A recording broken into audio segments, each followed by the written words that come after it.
కూటమిలో రెండు ప్రధాన పార్టీల మధ్య ఆధిపత్య పోరు ఏపీ వ్యాప్తంగా చాలా నియోజకవర్గాలలో సాగుతోంది. ఉమ్మడి విశాఖ జిల్లాలో అదే తీరుంది. విశాఖ సౌత్ నియోజకవర్గంలోనూ పరిస్థితి అలాగే ఉంది అంటున్నారు.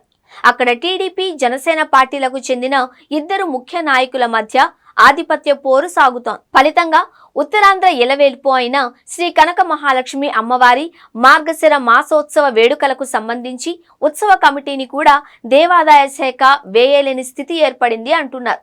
ఈ ఇద్దరు వైసీపీలోనే దాదాపుగా ఎన్నికల ముందు వరకు ఉన్నారు.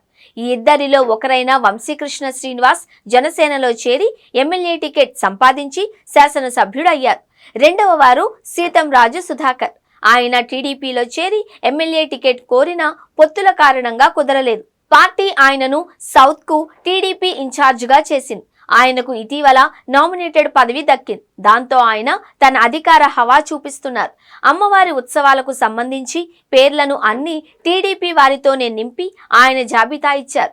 ఎమ్మెల్యేగా ఉన్న అధికారిక హోదాలో వంశీకృష్ణ మరో జాబితా ఇచ్చారు. దాంతో ఎవరిది ఓకే చేస్తే ఏమొస్తుందో అని ఉత్సవ కమిటీనే వేయకుండా ఈసారి అమ్మవారి పండుగను జరిపిస్తున్నారు.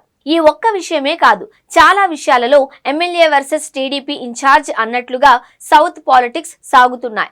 తమ మాటే నెగ్గాలి అని ఇద్దరు పంతాలకు పోతున్న క్రమంలో అధికారులకు ఇబ్బందిగా ఉందని టాక్.